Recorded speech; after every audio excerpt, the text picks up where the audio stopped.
Hi everybody, welcome back to Flat Water, Flat Earth. Today I'm presenting some evidence that a gentleman has provided to me, talking about his experience of visiting Antarctica.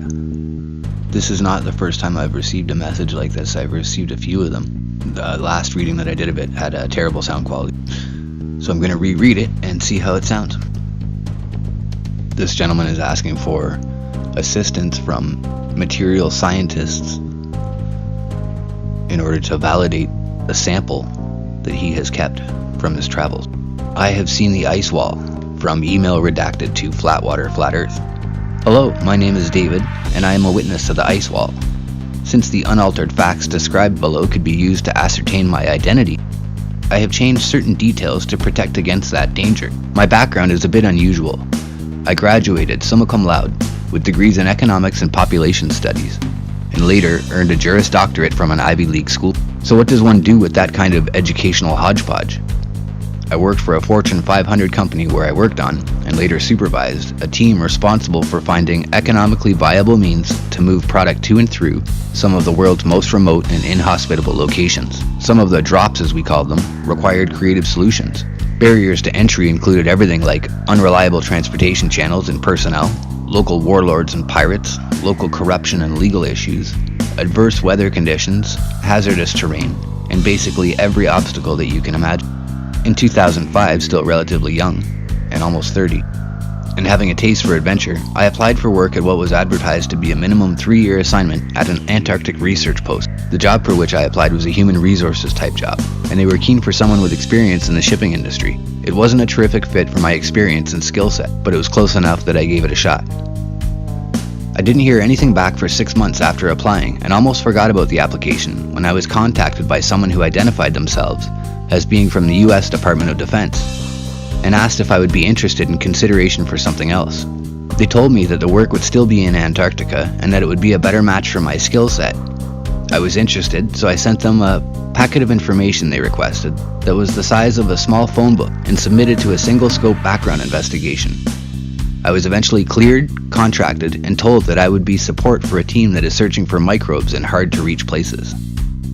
In 2006, I arrived in Springfield, Virginia for a pre-departure briefing. Entry required going through 4 checkpoints and a half-dozen pat-downs. There was a heavy military presence even inside the building, and I was escorted at all times. I can still remember the smell of the corridor as I walked down it at 07:30 to the briefing room. I entered the room where one other fellow was already seated at a large round table, a man named Mike. Mike was approximately my age. He had a MS in mechanical engineering, and his expertise was in bodysuit temperature regulation. If you needed to send someone into a sub-zero environment without them turning into an icicle, Mike was your guy. Other people started to come in and the seats eventually filled, 15 in all. 14 of us were male, and all of us approximately the same age. 10 of us were military or ex-military. Everyone's background was consistent with what you would expect from a team assembled for the purpose of performing a scientific exploration of Antarctica. I would later get to know all of these people well and consider many of them to be fine individuals. At 0800, everyone had helped themselves to the instant coffee left for us. A middle-aged gentleman, Tom, walked in and introduced himself as our project leader. Tom started by saying he had read each of our files and was so grateful for us taking this assignment. Yada yada. He then started a slideshow presentation. Slide 1 read Project Copernicus, the name of our assignment. The slideshow illustrated some of the early days of the project. We were one of 6 teams working under a task force, ultimately under the authority of the National Geospatial Intelligence Agency. He then asked the questions, why does an Antarctic research mission require its personnel to have top secret clearance? Anyone? In what was probably the first indicator that I was the troublemaker of the group, I answered, it doesn't. Tom darted his eyes at me with a bit of surprise in his expression, as though it was crossing his mind that I already knew what was coming next. But he continued, why would the teams working on such an assignment be compartmentalized? Why would its members be chosen individually instead of corporately? What does Antarctic exploration have to do with the security of the United States? Nobody answered. These questions had all crossed our minds, and we expected to eventually get answers, but we didn't expect to get asked those very questions from the man under whom we would be working. The answer, he said with some pause for drama, is that we're not here to explore the Antarctica that you studied in grade school. More pause for drama. I'm sure he was enjoying it. We're here to explore the real Antarctica. Tom flipped to the next slide, a map of a flat Earth, and the words, the Earth is flat. I laughed. In my mind, Others laughed as well, but I can't say whether I merely projected my amusement on them, or whether they were actually laughing as well. Tom clearly anticipated our reaction. Without a word, he flipped to the next slide. A photo of a battleship alongside an ice wall that dwarfed it by comparison. Next slide, a photo taken from approximately a mile in air, ocean at bottom against the ice wall, followed by an incredible empty vastness that eventually disappeared into darkness. Next came a video. It was a heavily bundled Tom, though a bit younger, walking atop the ice wall where it met the ocean, and narrating his observations. It appeared to be his first visit, later confirmed to be so, and he was expressing the surrealness of his experience. More videos, more pictures, more graphs, data, and explanations. The slideshow ended, and Tom told us that we would be supporting exploration beyond the ice wall. Well, to say that there was a lot of discussion at that point is an understatement. We didn't know if this was a joke or a test, if Tom was just a lunatic, or if we and everyone around us had truly been fooled all of our lives. I had been programmed, and this data did not work within the confines of that program. I had to see it for myself. 2 weeks later, I did. The team traveled by ship. The journey was incredibly long. The days kept getting colder. Eventually, we reached the wall. The first thing that struck me was that it was so irregular in height and shape. The illustrations and videos that Tom showed us seemed to illustrate a uniformity about it, but seeing it in person revealed that this wasn't the case. Some sections of the wall were sloped, while others were not.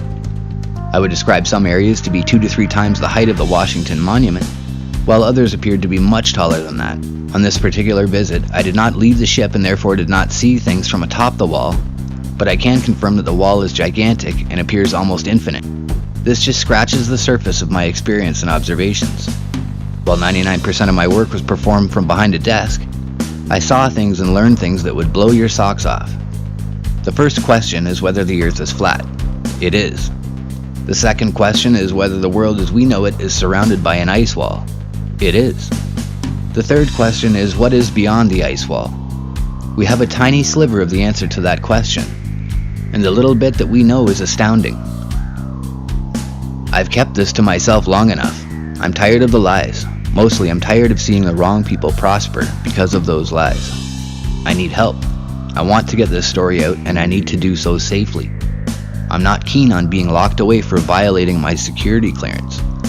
I expect to be vulnerable to harassment or harm by private individuals, foreign governments, and probably my own government as well. I'm writing this from a laptop that I purchased with cash 2 years ago and haven't used until earlier this week. I am in a parking lot outside a motel using their free Wi-Fi. I've gone over this message in my mind for years. I thought about posting to YouTube or sending it to media outlets, but I can't get myself into a situation where I've given up my freedom so that a total of 100 people can hear my story and disregard it. I am not a paranoid person, and I do not live my life in fear, but I don't believe in taking unnecessary risks. I knew that I might someday need or want sound evidence to back up my story. Photos can be fake, documents can be forged, witnesses can perjure. I'm not about to let myself be dismissed as a lunatic or a liar. So let me ask you, what would you do? I did something, and it doesn't involve photos. I have verifiable proof of my journey and where it led, but a premature disclosure or a release could undermine my ability to authenticate it. I hope to soon be in a position where I can disclose it. I don't enjoy being cryptic. As the operator of a YouTube channel, I am hoping that you could offer some suggestions for getting this story out. My goal is to use the audience to get attention, but also to find reputable and sympathetic chemists and material scientists with the knowledge and access to technology needed to perform a qualitative analysis of something acquired from beyond the ice wall.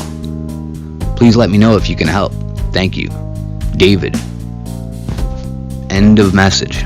So as I said earlier, other people have sent me messages similar to this before.